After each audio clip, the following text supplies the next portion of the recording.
Sim? Então tá bom.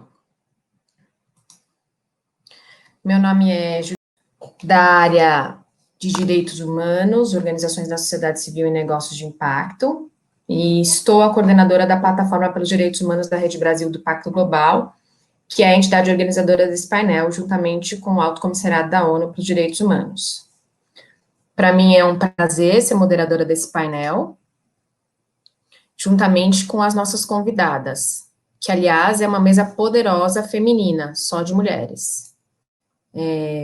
A gente tem aqui comigo a Adriana Castro, CEO da Ben & Jerry, a Andressa Souza, gerente de sustentabilidade da Natura, e a minha grande amiga Júlia Neiva, coordenadora da área de desenvolvimento e direitos sociais e ambientais da Conectas. Agradeço a todas vocês pela disponibilidade e também quero agradecer a presença de todos aqueles que estão nos assistindo agora. A gente vai começar nosso painel, antes disso eu vou falar umas breves palavras. O surto de Covid-19 estabeleceu um desafio global sem precedentes. A atual crise tem um impacto direto no direito à vida e à saúde, são os impactos que são óbvios.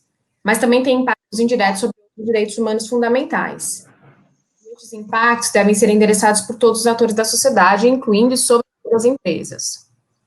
Os princípios orientadores da ONU, eles determinam que a responsabilidade corporativa de respeitar os direitos humanos deve acontecer em tempos de calma e de crise. A secretariada das Nações Unidas para os Direitos Humanos, a Michelle Bachelet, também destacou que os direitos humanos precisam estar na frente e no centro da resposta ao Covid-19. É nesse espírito que a gente começa o nosso painel. E a minha primeira pergunta vai ser direcionada para todas as nossas convidadas. É afirmado que a pandemia de Covid-19 apresentou novos desafios de direitos humanos para as empresas. Vocês concordam? Quais seriam esses desafios? Eu começo com a Adriana. Bom, olá, vocês me ouvem bem? Sim. Ótimo.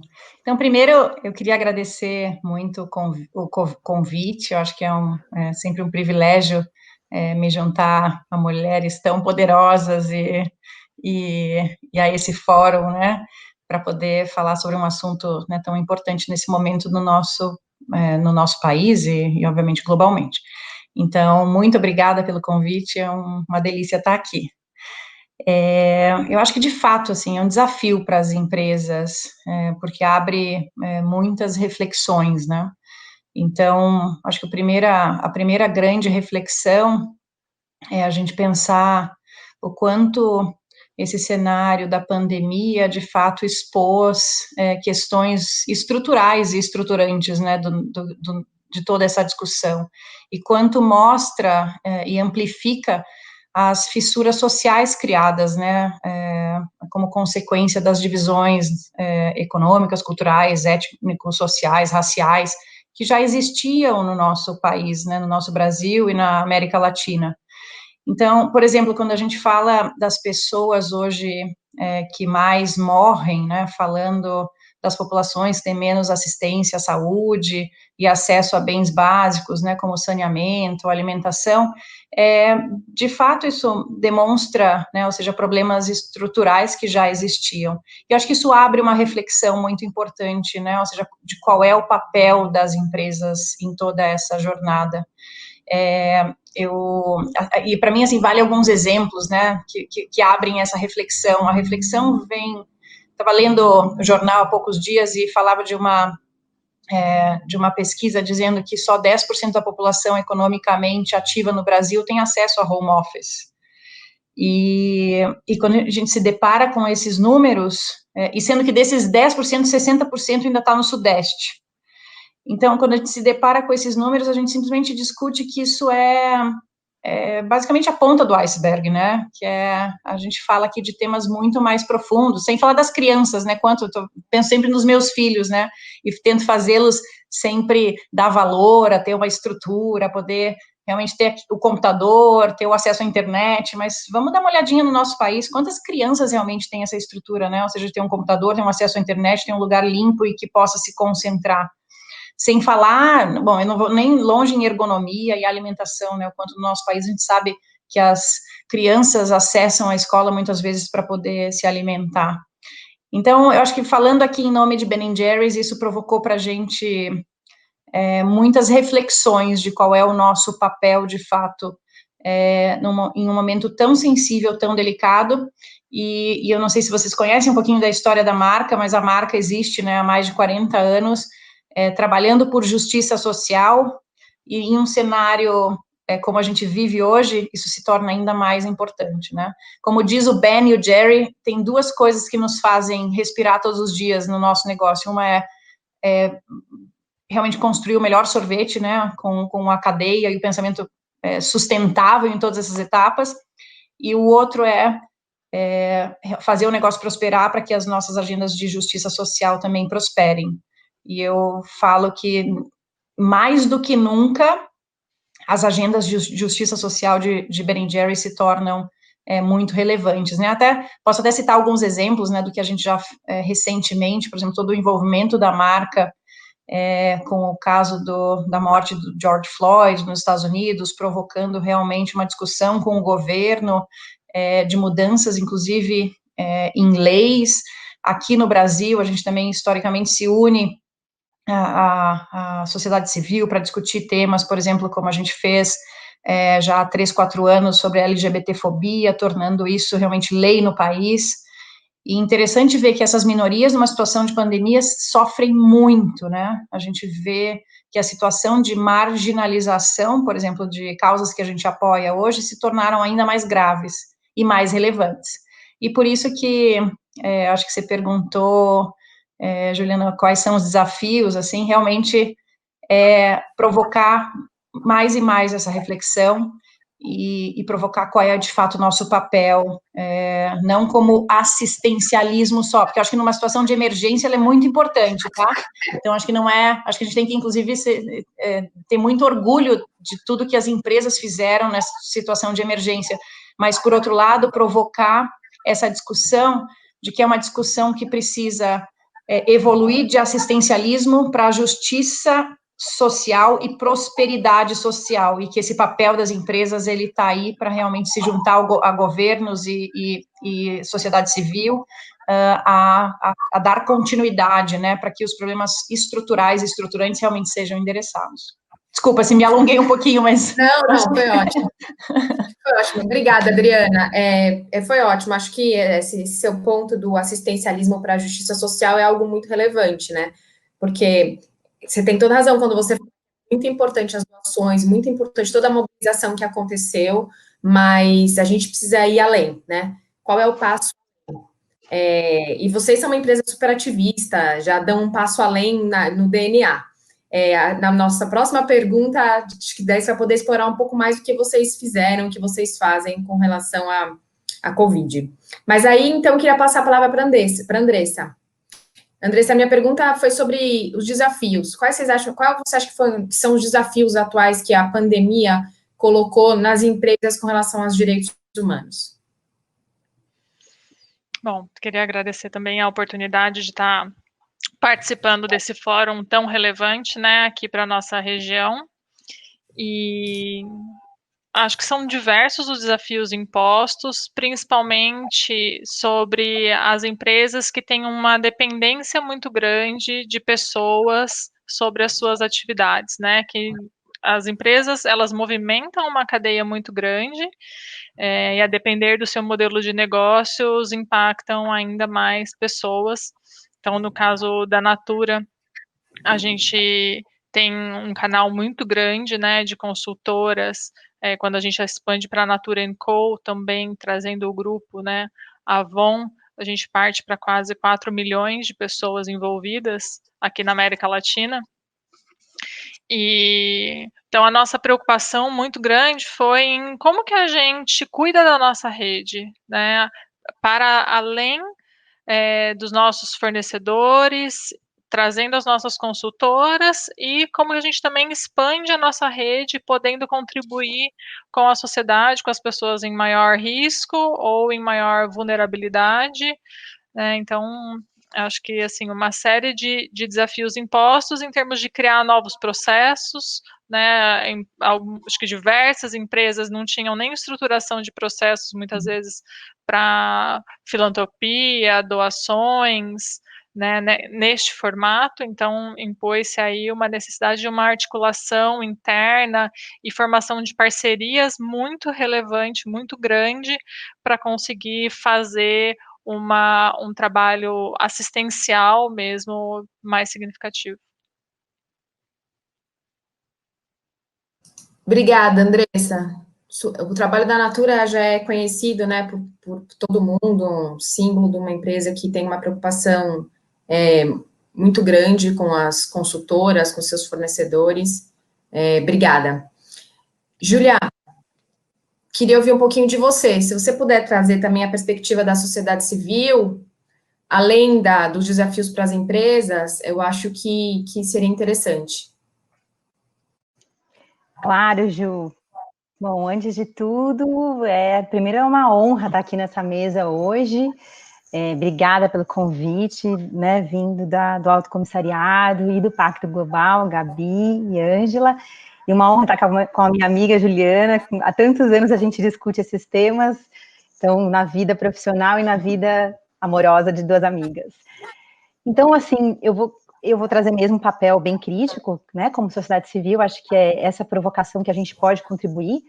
Então, eu vou trazer um pouquinho de uma fala que eu fiz bem parecida ontem, com também mulheres muito poderosas, como vocês que estão aqui comigo hoje, incrível ouvir as empresas também falando com essa fala crítica, mas eu acho importante trazer um pouco do contexto brasileiro, né? Então, a gente, como as minhas colegas falaram antes, o Brasil está numa crise terrível da pandemia do Covid, não só pelo momento que a gente vive hoje, mas pela estrutura que o Brasil tem, né? É inadmissível que tenhamos 125 mil mortos e mortas, né? Como sabemos, os impactos da pandemia afetam desproporcionalmente as mulheres, especialmente as mulheres não brancas.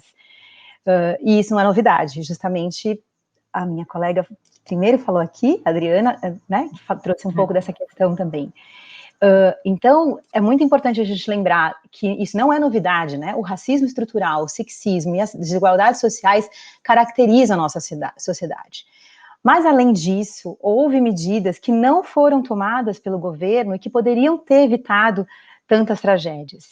E, por outro lado, teve outras medidas que foram adotadas e que colocaram em risco, sim, os direitos trabalhistas, medidas que restringiram, por exemplo, o acesso à água e à saúde para indígenas e quilombolas e que, felizmente, foram suspensas pelo Congresso, medidas que colocaram em risco direitos sexuais e reprodutivos de meninas e mulheres, o desmantelamento contínuo das instituições de proteção de direitos humanos, incluindo as de combate ao trabalho escravo e as ambientais.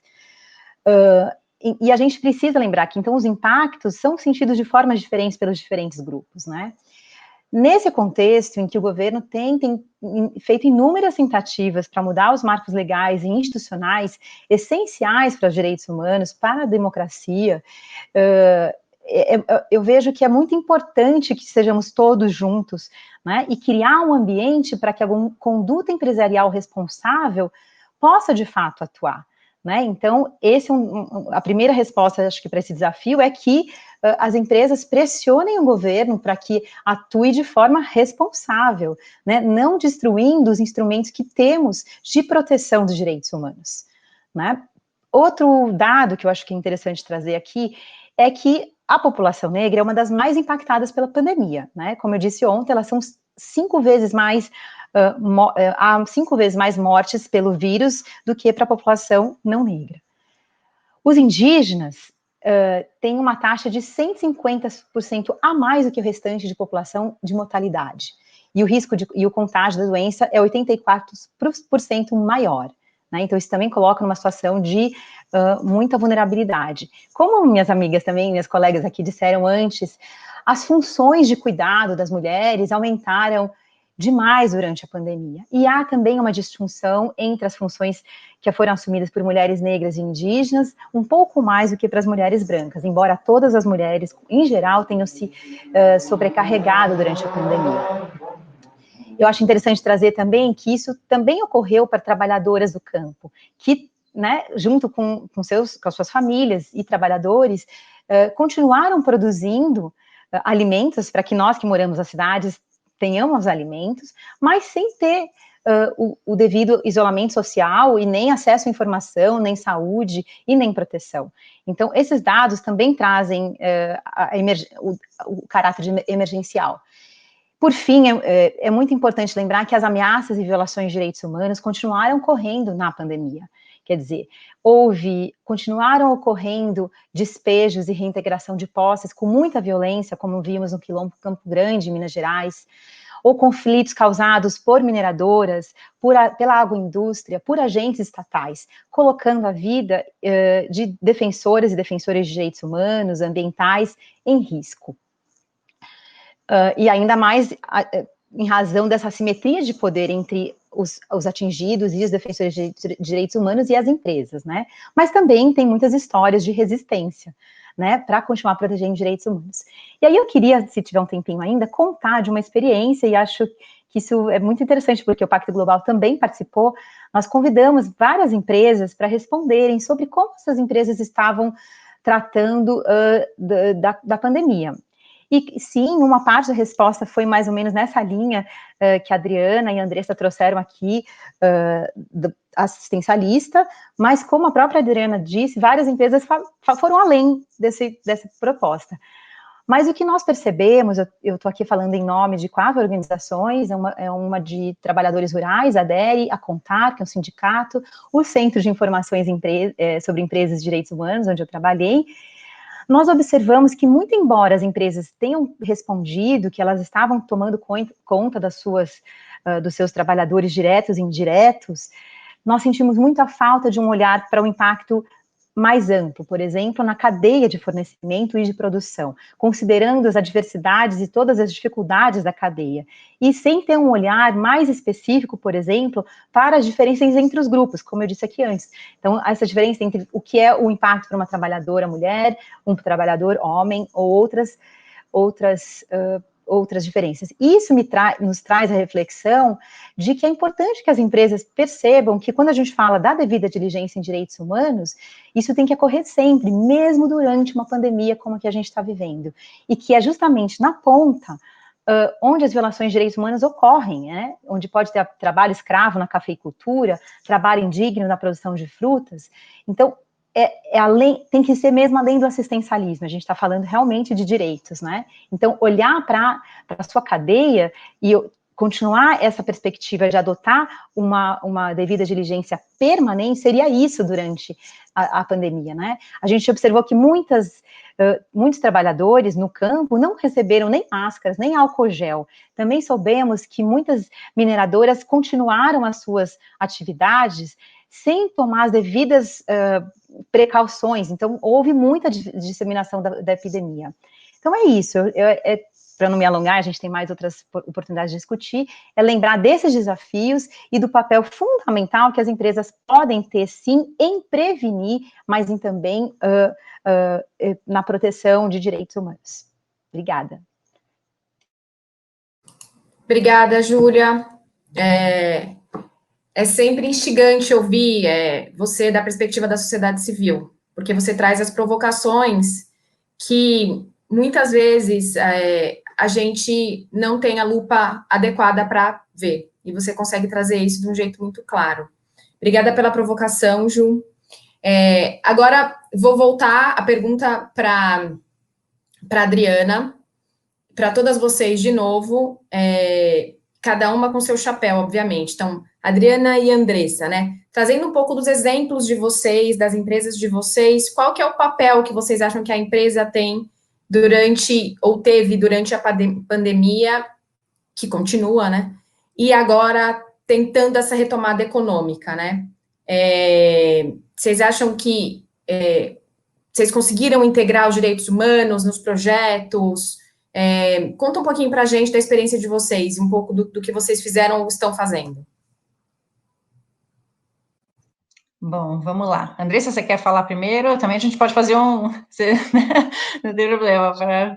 Eu vou lançando algumas coisas aqui, se você quiser também interagir, a gente vai fazendo junto.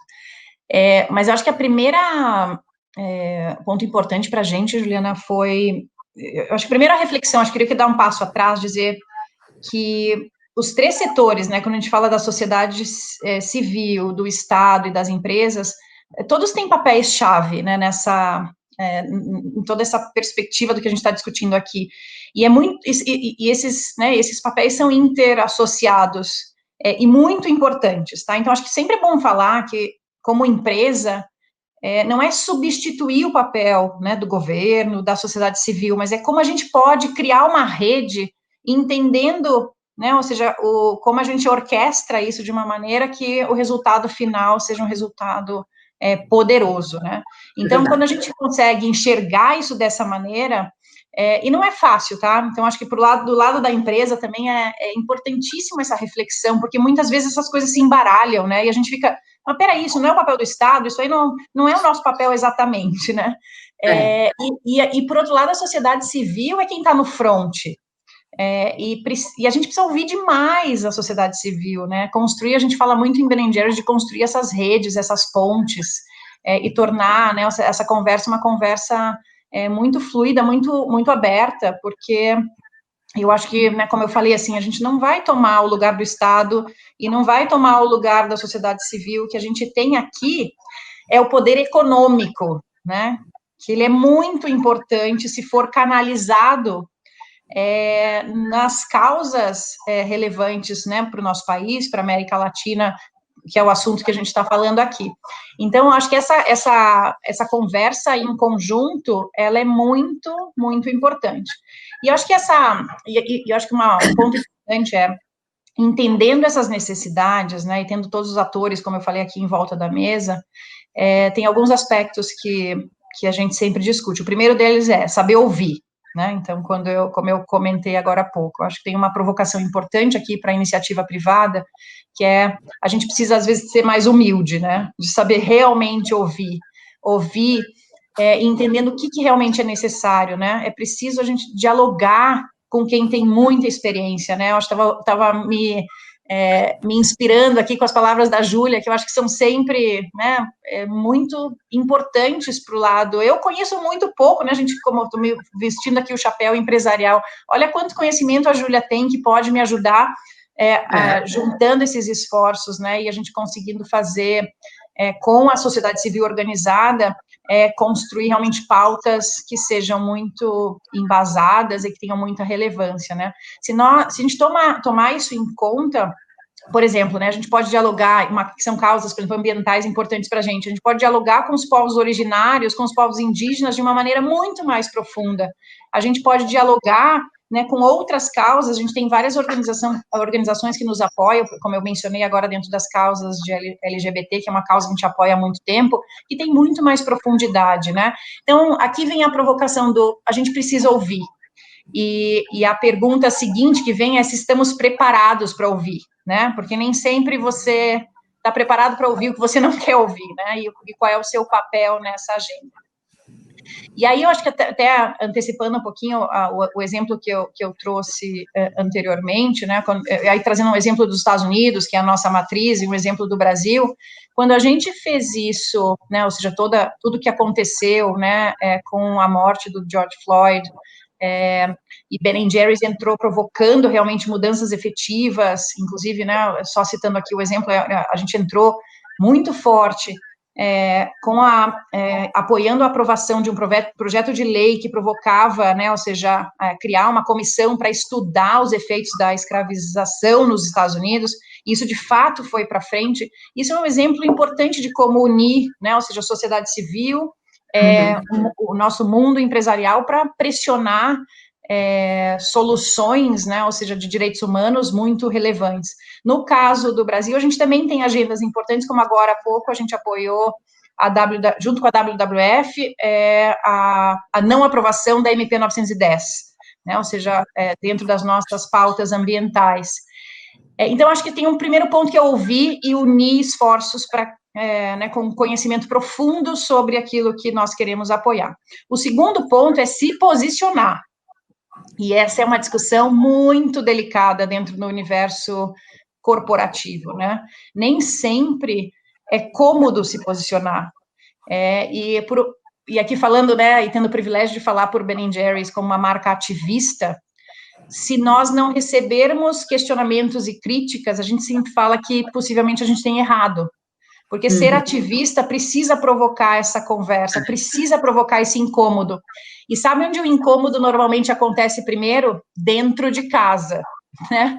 Então, esse incômodo, e aqui até já fazendo um elogio, Andresa, pela ação, por exemplo, recente que vocês fizeram no Dia das Mães, acho que teve muito efeito, né? Mas para a gente foi um exemplo, e eu tenho certeza que nem conversamos antes, que possivelmente isso deve ter gerado incômodos internos, né? Assim como várias outras causas que nós apoiamos e que geram essas conversas da porta para dentro e da porta para fora. Então, ter essa coragem de se posicionar, e isso é um ponto importantíssimo, né, para uma marca ativista como o Ben & Jerry's, que a gente não fala, que está sempre relacionado também ao que é marketing de causa versus ativismo, né? Aqui a gente está falando em realmente resolver os problemas da sociedade. E marketing de causa, você encontra o ângulo da sua marca que, de alguma maneira, conecta com o que o seu consumidor quer ouvir. E não necessariamente nosso consumidor quer ouvir tudo sobre as causas que a gente apoia, né? Então, eu acho que se posicionar também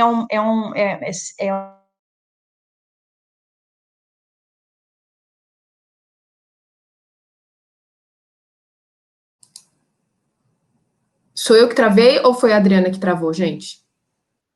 Mas eu não vi. Agora voltou. Voltou? Vocês estão me ouvindo? Agora sim. Tá. E eu acho que só para concluir aqui, eu acho que o terceiro, eu estou vendo vocês meio rodando aqui, não estou. Vocês estão me ouvindo? Sim, a gente está te ouvindo, pode falar. A gente está te vendo também. Ouvindo a gente, Adriana?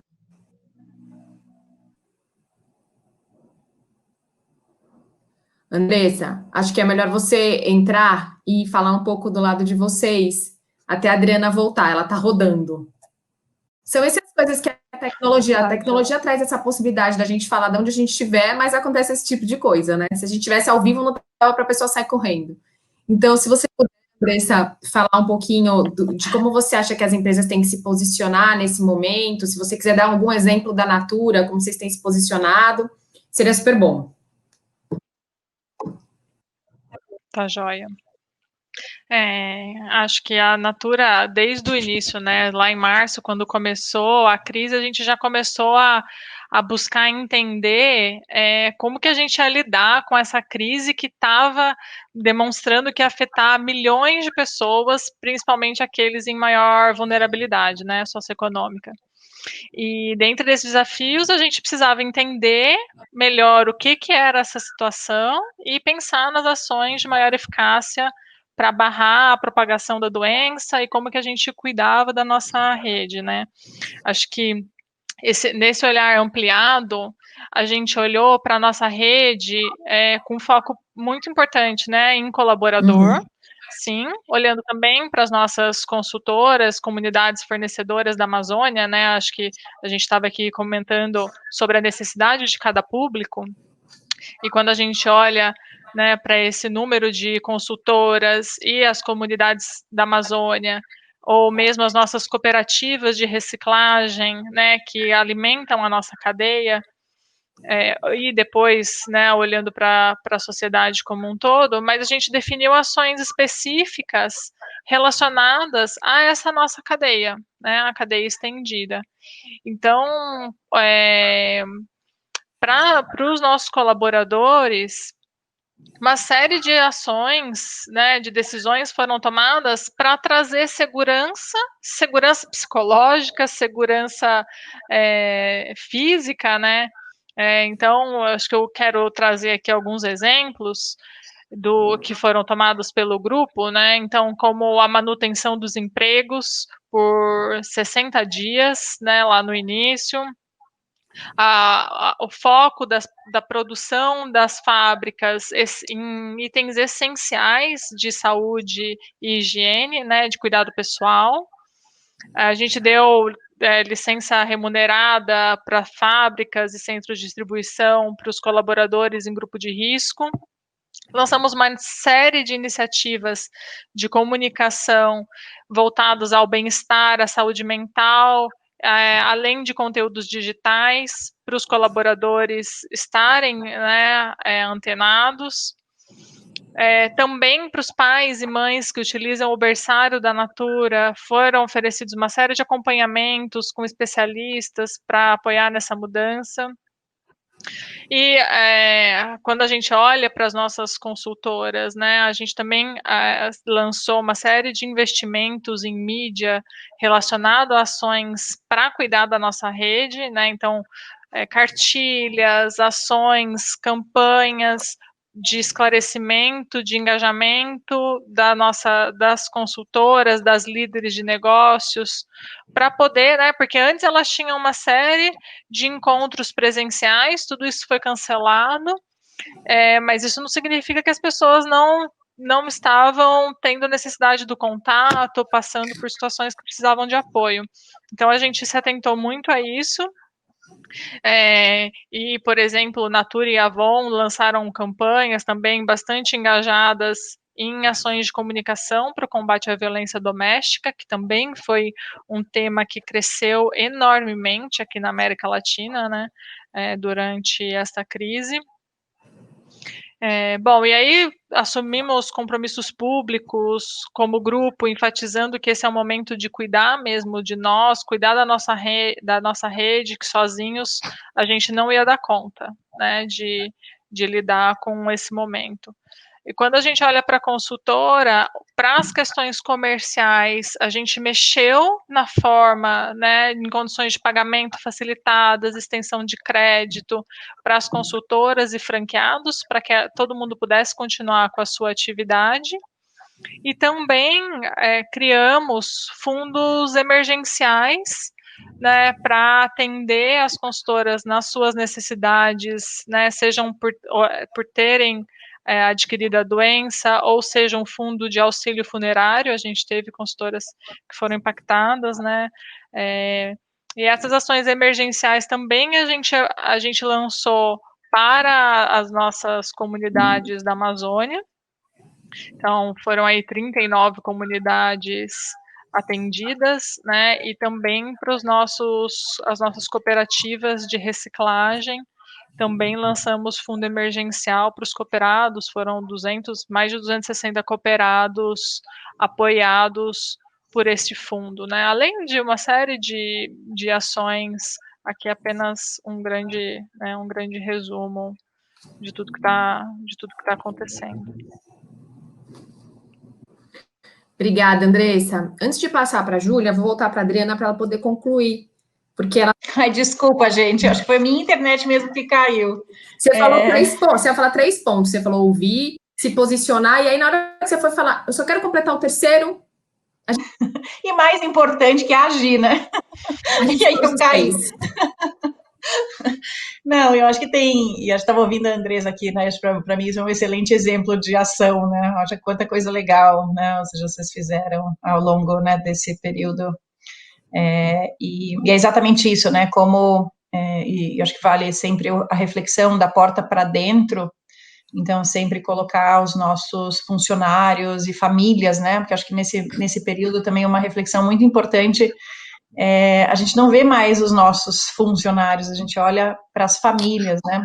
Eu estava, semana passada, fazendo, pela primeira vez, a gente fez a convenção de vendas inteira, virtual, e o que nós tínhamos, né, ou seja, nos anos anteriores, dos nossos funcionários, equipe de vendas presentes, de repente, foi uma convenção de vendas com as famílias em volta, e né, esses números basicamente triplicaram, quadruplicaram, e acho que é um movimento lindo, assim, então também tem coisas muito legais, né, que se a gente consegue humanizar essa relação, isso pode trazer excelentes frutos para o futuro, né, mas acho que também reforçando como a Andressa falou, assim, da porta para dentro, o cuidado com os funcionários, no nosso caso, nós fechamos imediatamente todas as nossas sorveterias, e elas só voltaram a funcionar quando a gente realmente sentiu que existia protocolos muito seguros para que as pessoas estivessem né, protegidas e bem amparadas, um cuidado realmente com toda a assistência financeira, emocional, mental, nesse período. Então, tem vários programas que a gente colocou em prática nesse período. E eu acho que tem, não queria repetir, né, ou seja, todas essas atividades, porque eu acho que elas são muito parecidas com o que a Andresa acabou de citar, mas também reforçar o da porta para fora, né, que passou por ações de assistencialismo, é um fato, reforço às nossas ações mais estruturais, né, ou seja, de missão social, e também, né, por que não, a gente sempre fala que sorvete, né, se não for divertido, por que fazer? A gente fez, né, habitualmente a gente tem um evento anual que acontece desde 1979, que é o nosso Free Cone Day, que a gente leva para a sociedade um dia de sorvete de graça para todo mundo. Esse ano, obviamente, ele foi cancelado, e a gente disse, quer saber? Não vamos cancelar, não. A gente levou para quase 120 hospitais, e a gente fez um Free Cone Day dentro dos hospitais, agradecendo, né, e celebrando de alguma maneira as pessoas que estão aí, né, quem mais do que no front, do que, né, todas as pessoas né, do corpo médico e clínico aí. Então, eu acho que tem essas adaptações e essas preocupações realmente de tomar todos os cuidados, e acho que mais do que nunca colocar as pessoas à frente de qualquer né, ou seja, aspecto econômico do negócio. E sabe qual é a conclusão disso? A gente está vendo anos de recordes de produtividade e eficácia, de como a gente realmente gere o negócio, que isso também abre uma reflexão importante, né? As pessoas terem mais autonomia, mais flexibilidade, o negócio cuidando cada vez mais dos seus funcionários e famílias, e os resultados, eles são sensacionais, né? Então, acho que tem muitas reflexões aqui que geram nessa conversa. Desculpa, o terceiro é esse, vamos agir mais, né? Eu não queria perder o timing, que eu queria te fazer uma pergunta, já que você falou do recorde de produtividade. Ju, já passo para você. Mas eu estava numa discussão outro dia dessa história do recorde de produtividade, que falaram que as pessoas agora não param de trabalhar, nem um minuto. Descanso. Isso está causando um outro estresse, um outro tipo de estresse. A pessoa não consegue balancear o dia, porque ela fica o dia inteiro trabalhando, tá lá do lado, tá ligada, criou uma outra dinâmica. Vocês isso também, Adriana? Eu vi que vocês fizeram um trabalho de saúde mental. Eu acho que no escritório, no Mas Filho, só falando um pouco da gente, isso é uma questão, né, de as pessoas com essa escapatória do recorde de produtividade, você está em casa, não tem hora, tal, você tem que se policiar para você almoçar, parar um minuto, ver seus filhos, tal, apesar de às vezes eles entrarem no meio do call. A gente tem um programa de saúde mental super sério, porque essa foi uma questão muito séria durante a pandemia. Se teve um desafio enorme, foi a questão da saúde mental. Vocês passaram por isso? Muito, super. Acho que quem não passou, né? Aqui falando pessoalmente e, né, em nome do negócio como um todo, porque acho que todos nós, de alguma maneira, fomos desafiados, né, nesse momento. Se o Brasil, né, números, né, até da OMS, se o Brasil já era o país mais ansioso antes da pandemia, imagina vivendo, né, que a gente viveu nesses últimos meses. E saúde mental, assim, virou muito centro da nossa conversa, tá? Desde a gente, por exemplo, coisas muito simples e que a gente começou a fazer como time, né? A gente reúne o time inteiro, faz aula de yoga, a gente tem um programa de mindfulness que todos, né, ou seja, participam. A gente tem hoje regras, né, de ouro, de conduta mesmo. Então, reuniões, elas sempre têm que ter, no mínimo, 15 minutos de intervalo entre uma e outra. Horário de almoço bloqueados, e esses horários de almoço foram estendidos, porque você não é só mais almoçar, né? Você precisa preparar, você tem que... sabe o que a gente fala? A gente fala assim, nós não estamos de home office, nós estamos tentando trabalhar em uma pandemia. E é importante realizar isso, porque... E tem muita empatia, acho que a palavra do momento é empatia. Né? E eu pelo menos aqui, né, liderando o time, eu acho lindo, porque eu gosto muito dessa coisa misturada, assim, né? Então a gente faz reunião com o filho no colo, com o gato caminhando no computador, né, todas as diferentes realidades, né? E tem pessoas no time, até falando, né, muito em direitos humanos aqui, a gente deu acesso à internet, tinham pessoas no time que, né, vivendo em comunidades, não tinham acesso à internet, não tem condições. A gente disponibilizou todas as cadeiras e kits de ergonomia para que as pessoas pudessem ter minimamente, né, um conforto. A gente faz sexta-feiras mais curtas, a gente tem uma sexta-feira do mês que a gente faz uma sexta-feira livre. Então, tem também encontrar formas de trabalho que entendam a realidade de vida de cada um.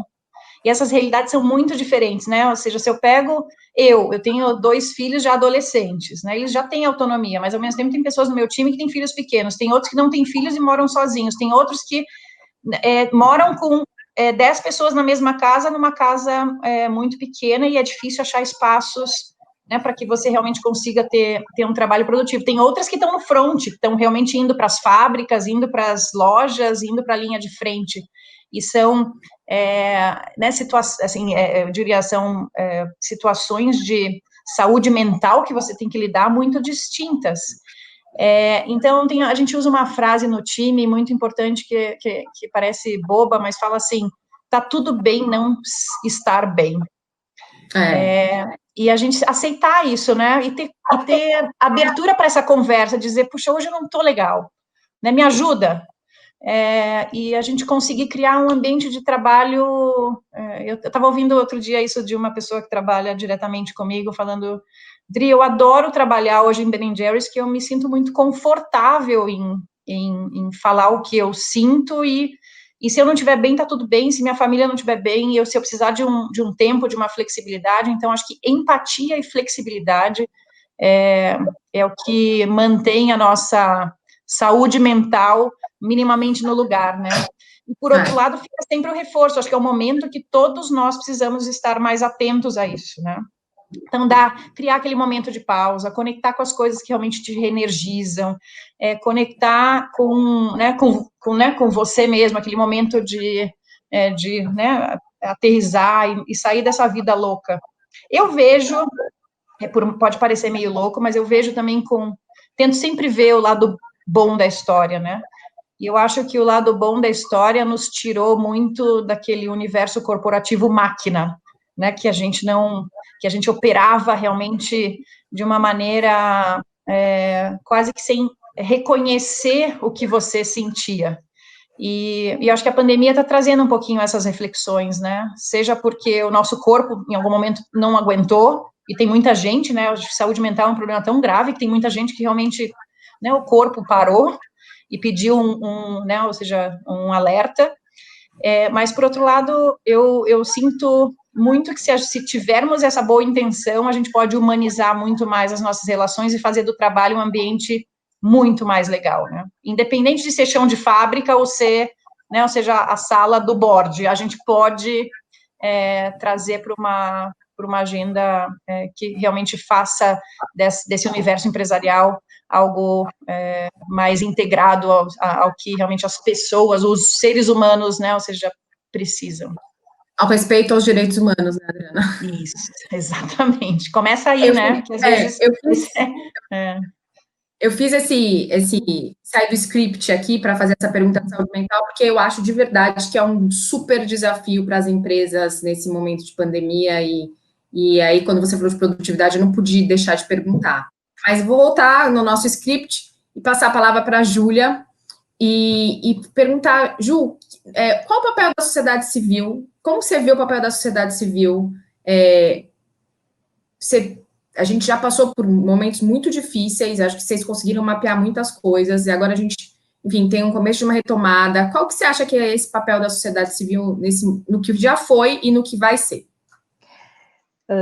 Ótimo. Então, primeiro, só para dizer uma coisa que eu concordo, só para não perder também o que ela tinha começado aqui a comentar, né, Adriana, acho que a questão da saúde mental, ela é fundamental mesmo para quem está em ONG, ou enfim, realmente é uma questão fundamental. E que também por várias razões, porque aqui a gente está falando de pessoas que têm trabalho, mas, como eu lembrei antes, 58% das mulheres negras no Brasil estão sem trabalho remunerado. Então, também a questão da saúde mental continua sendo pertinente, né? Então, é só lembrar isso. Sobre a sociedade civil, assim, eu acho que nesse contexto, mais do que nunca, talvez, assim, nos últimos tempos, o nosso papel é continuar a ser aqueles e aquelas que vão monitorar a implementação e a proteção dos direitos humanos com um olhar atento, com um olhar crítico, próximo daqueles que são os mais afetados, dos grupos mais afetados na ponta, podendo oferecer espaços de voz para que esses grupos possam fazer as suas denúncias, fazendo denúncias nos espaços internacionais aqui, como as Nações Unidas, ou na OEA. Eu tinha também separado alguns pontos que eu achava interessante de lembrar para as empresas e para a sociedade civil nesse momento, né? Então, por exemplo, além de fazer essas denúncias nesses espaços, era lembrar de que a sociedade civil está muito em contato com os movimentos e com os grupos que são mais afetados, mas é muito importante que essa voz seja ouvida diretamente também pelas empresas, pelos investidores, e que, mais do que ouvir, elas tenham espaços para a tomada de decisão. Então, acho que isso está muito dentro do escopo do trabalho que a sociedade civil tem, né, de propiciar que não esqueçamos que há uma diferença muito grande de poder entre os grupos e que só a escuta não é necessária, é preciso também que nós, sociedade civil e grupos afetados, estejamos nesses processos de tomada de decisão, que as escutas sejam também consentimento, né? Então, o diálogo tem que ser constante, diálogos que muitas vezes podem ser difíceis, e é muito importante envolver, então, agências estatais, agências internacionais, né? Eu tinha pensado algumas propostas até para as empresas, nesse sentido desses cuidados. Então, eu queria só, não sei se agora eu posso falar disso, Ju, mas, assim, era de algumas propostas, assim, que eu pensei para melhorar essas escutas, né, com a sociedade civil, mas também com seus funcionários direto. Então, algumas elas já trouxeram aqui, que era de não demitir funcionários, não reduzir salários, e porque isso também é uma violência nesse momento em que a gente está da pandemia. Acho importante que tanto a sociedade civil quanto as empresas conversem com investidores, então esses diálogos com os investidores, eles são fundamentais, lembrando que a gente tem que sempre exigir os mais altos padrões de direitos humanos e que os compromissos nacionais e internacionais de proteção de direitos humanos, tratados e os princípios orientadores sejam respeitados de fato.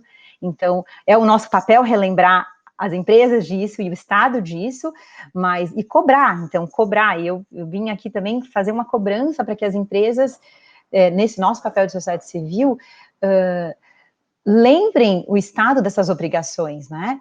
As empresas, nesse momento, mais do que nunca, não podem ameaçar comunidades, causar destruição, se envolver em conflitos territoriais. Então, está dentro do nosso escopo como sociedade civil fazer essas denúncias e exigir que, né, de acordo com os princípios, esse é um papel que cabe, sim, às empresas e aos estados, né?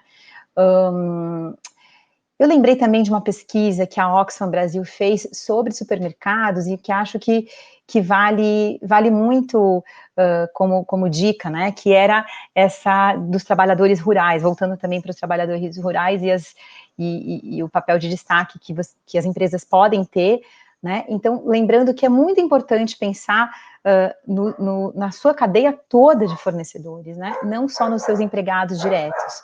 Então, que as pessoas que podem trabalhar em casa, isso é muito bom, mas tem muita gente que não pode, então a gente tem que realmente cuidar das condições de vida, de saúde, de higiene de trabalhadores e trabalhadoras rurais, né?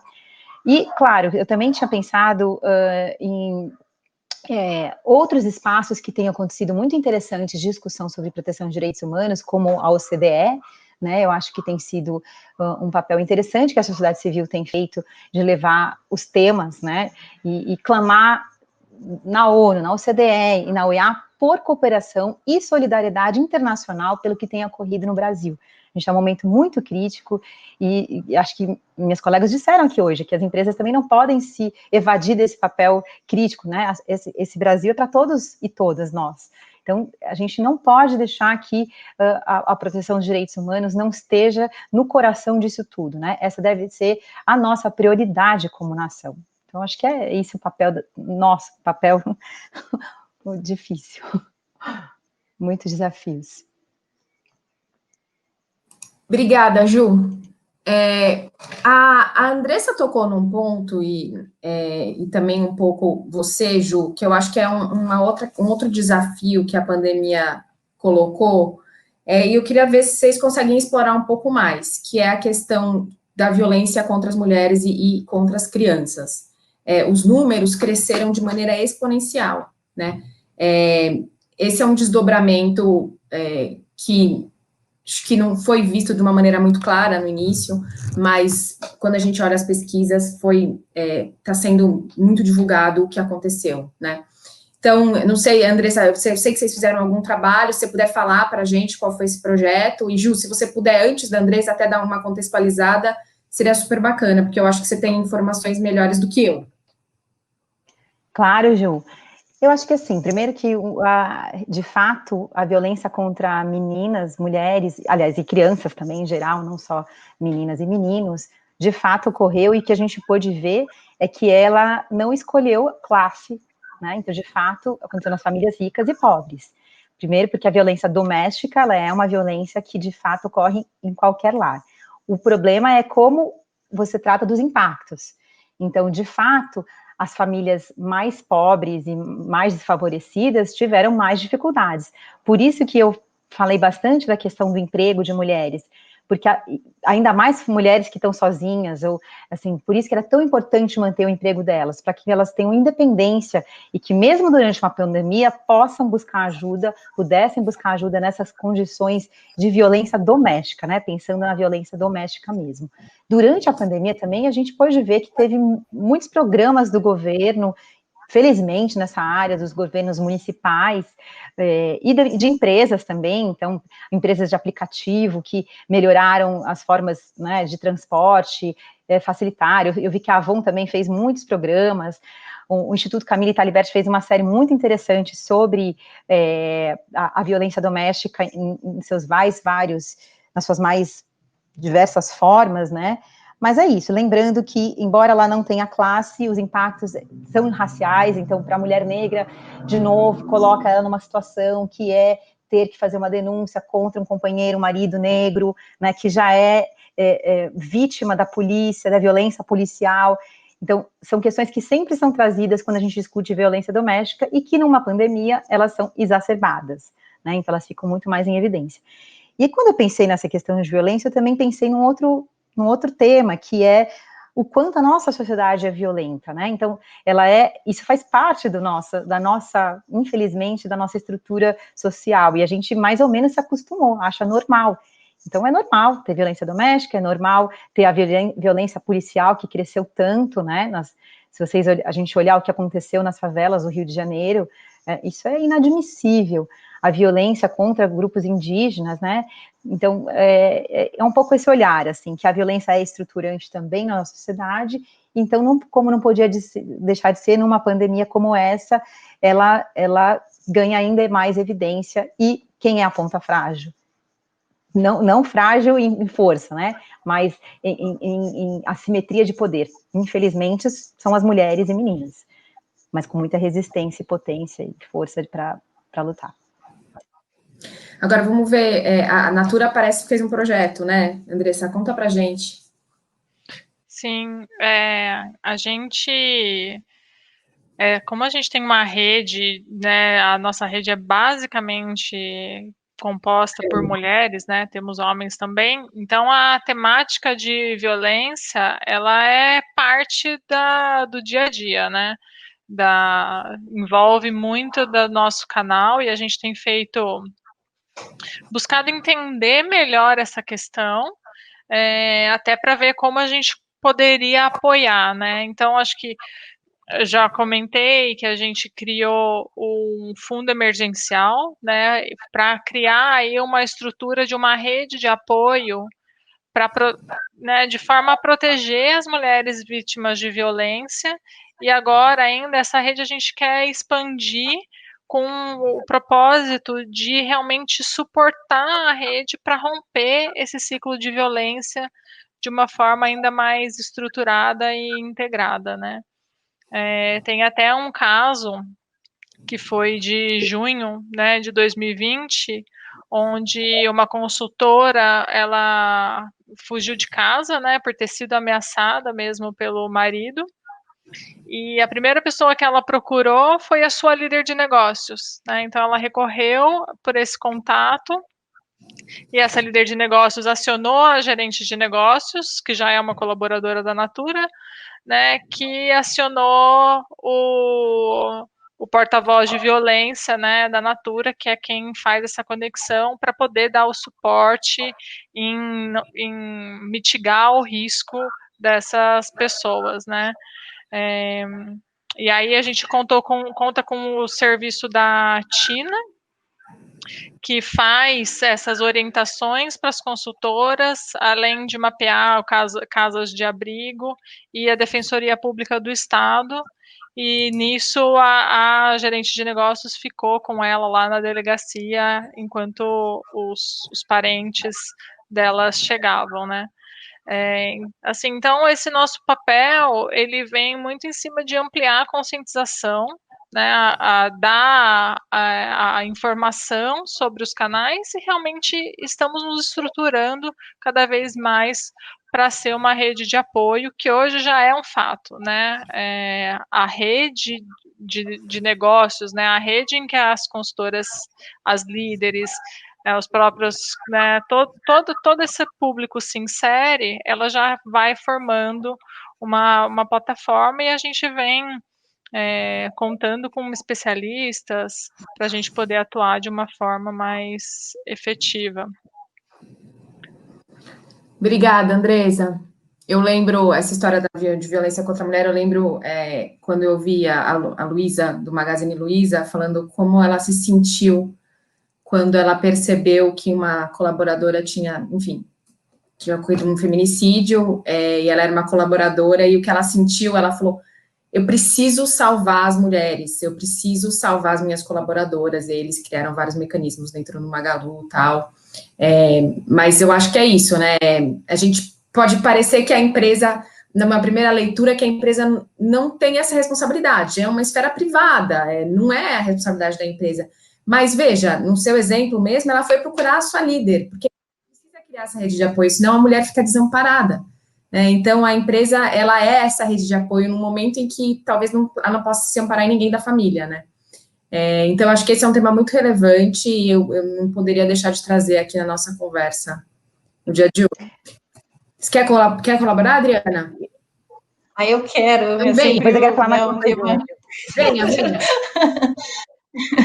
Não, eu estava pensando aqui enquanto vocês falavam que a gente não pode esquecer que a mãe negra é o retrato econômico do nosso país, e eu acho que as empresas muitas vezes esquecem disso, né? Então, acho que a gente está falando de violência contra a mulher, mas a gente precisa também dar protagonismo a essa mulher.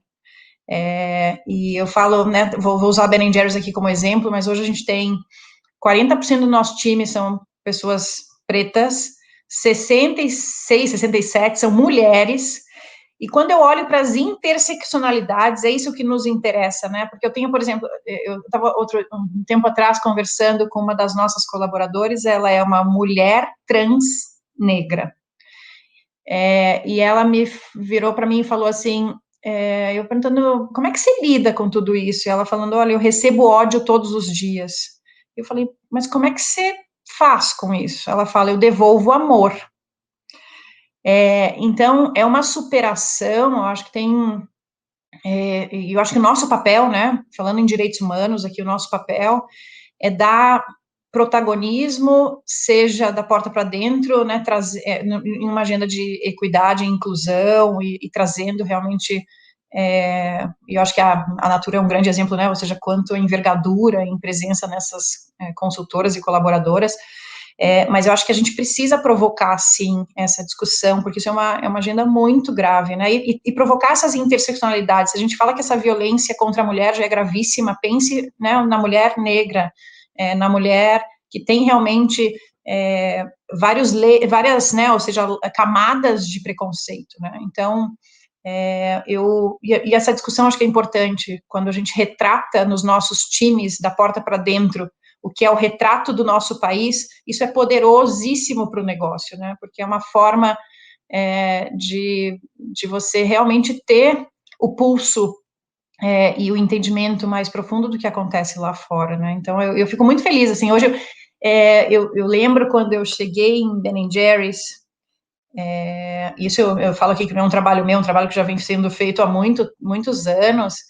Pela primeira vez na minha vida eu me senti minoria, e é muito lindo isso, porque você fala, né, e eu falo aqui, né, em meu nome, eu sou mulher, fato, né, ou seja, talvez esse é o viés, mas assim, uma mulher branca, tive acesso a bons estudos, tive acesso à educação, mas quando eu me deparo hoje com o meu time, né, que é um time muito, que representa de fato a nossa sociedade, eu acho que quando a gente fala aqui da mulher negra, por exemplo, é um exemplo de resiliência e de empreendedorismo e de capacidade de se reinventar, que são características que a gente busca no mundo empresarial todos os dias, né?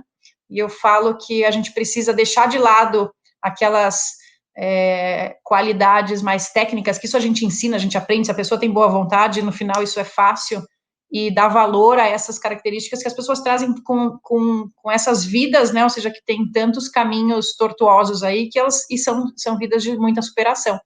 Então, acho que trazendo um viés diferente, eu acho muito legal ter os canais realmente contra a violência, sensacional, mas também o nosso papel de integrar e reintegrar e promover e dar espaço para que essas mulheres, né, riquíssimas se desenvolvam e tenham um papel cada vez mais importante, né, na nossa sociedade. Então, eu falo que hoje eu tenho o privilégio de uma das coisas que mais me motiva, assim, pessoalmente, quando eu vejo mulheres com esse perfil, e acho que também do que você falou, né, Juliana, sobre o que a Luísa Trajano fala, né, nosso papel aqui como mulheres líderes também dar espaço para outras, né, e com diferentes histórias de vida. Obrigada. Você quer falar alguma coisa, Ju?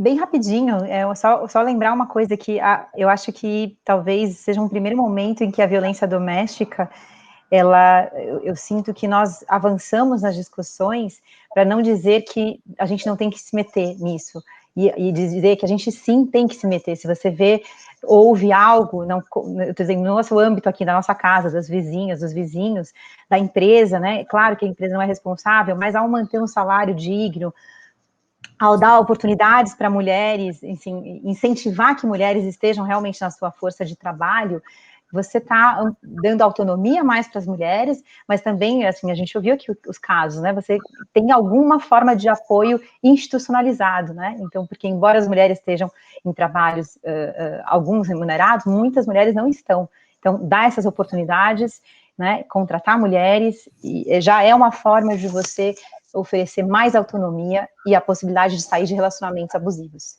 Mas era isso, dizer que a sociedade, eu acho que está mais exigente, não vai aceitar isso. E fora o caso de estupros de meninas, que a gente nem falou aqui, eu falei só da legislação, das medidas contra direitos sexuais e reprodutivos, então isso também é uma decorrência desse momento de pandemia que a gente tem que se expressar sobre isso, né? Enfim, é isso, Ju. Acho que se eu puder, Ju, você está no mudo, se eu puder fazer um comentário. Obrigada. Pode fazer. Também. Lógico.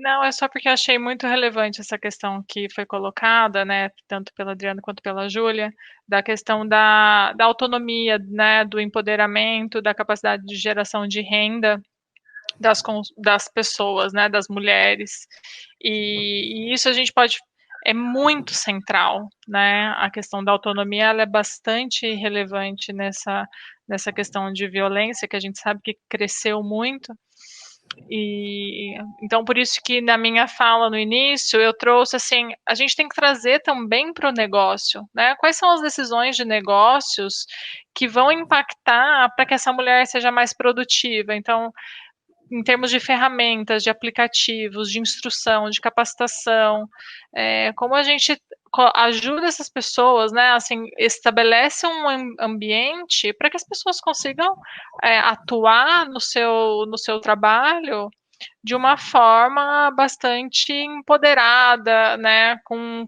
condições, com um cenário realmente para desenvolver o seu melhor, para obter a sua renda, né, através do seu trabalho, que acho que é o que todo mundo quer, né? Ninguém quer ficar dependente de um assistencialismo. Então, eu fico muito feliz, assim, na verdade, com todas as decisões que a gente conseguiu tomar como negócio. E quando a gente olha, eu vi que teve até uma pergunta aqui falando um pouco sobre os trabalhadores rurais, né?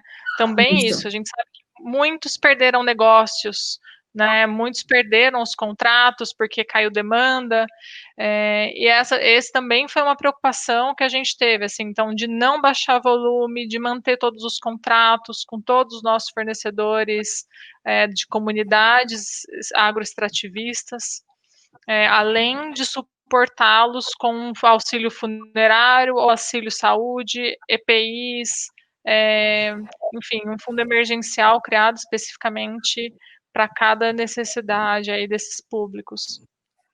Era só um ponto. Obrigada, Andressa. E já que você endereçou a pergunta que nos foi enviada, não sei, Adriana, você quer endereçar essa pergunta também? O que a empresa tem feito? Eu não diria dos trabalhadores rurais, eu diria dos trabalhadores que se expõem à doença para, enfim, se as sorveterias abriram, tem algum trabalho lá na ponta, né? Super. Eu acho que só complementando o que a Andressa falou, acho que o primeiro pensamento é realmente olhar para a cadeia inteira, né? É claro que nós, né, pensando numa marca global, temos parceiros, né, globais e grandes também, mas nesse momento, mais do que nunca, privilegiar o pequeno produtor, o pequeno fornecedor, foi importantíssimo, né? Então, desde a gente privilegiar prazos de pagamento, a gente privilegiar, né, ou seja, fornecer, né, receber desses fornecedores primeiro. A gente tem programas lindíssimos, assim, com cooperativas, que também, vou dar um exemplo aqui, né, os brownies dos nossos sorvetes, né, o famoso fudge brownie, chocolate fudge brownie, os brownies são feitos em uma confeitaria que reintegra pessoas sem ver o currículo.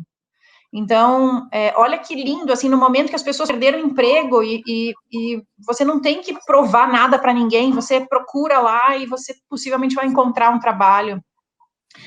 Então, acho que esse momento fez realmente, acho que unir esse músculo, né, para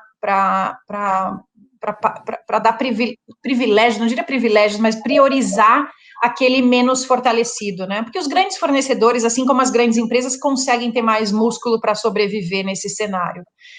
Então, acho que esse é um ponto fundamental. O outro lado, Juliana, da tua pergunta, que está um pouco nas nossas cadeias produtivas, né? Tá bom, como é que eu mantenho a fábrica operando? Como é que eu mantenho as lojas funcionando? E a verdade é que a gente tem protocolos rigorosíssimos, assim, né, de operação. As nossas operações de fábrica não pararam, muito pelo contrário. Para vocês terem uma ideia, nesse momento, a gente falou de saúde mental, né? Aumentou muito. As pessoas buscaram o seu momento de indulgência, sabe aquele momento que você fala, eu mereço? Não é esse, é o momento que você fala, vou tomar um Ben & Jerry's. E os números, até compartilho com vocês, os números da marca global, assim, estão crescendo mais do que 2 dígitos, assim, são números em economias estáveis como Europa e Estados Unidos, imagina crescer nessa magnitude, no Brasil nem se fala, crescendo ainda mais. Então, acho que é nosso papel, quando a gente fala a gente tem uma, Ben & Jerry's fala das 3 partes da missão, né, da missão econômica, da missão produto e da missão social.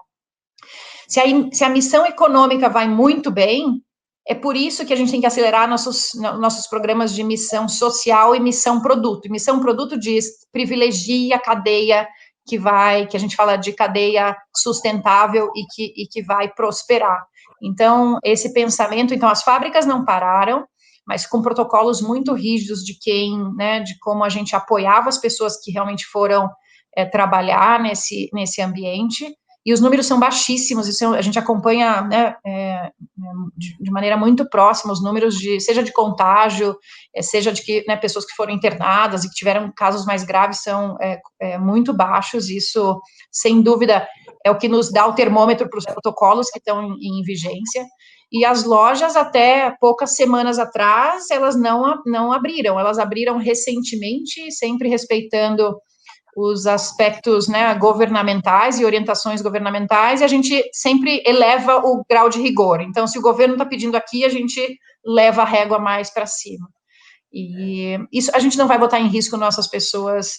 Eu até conto um caso aqui, teve um caso aqui no Brasil de suspeita de uma pessoa contaminada, no minuto seguinte a gente fechou todas as lojas, assim, para não ter nenhum risco de que isso pudesse colocar ninguém. E não tem, mas o resultado, isso a gente discute depois.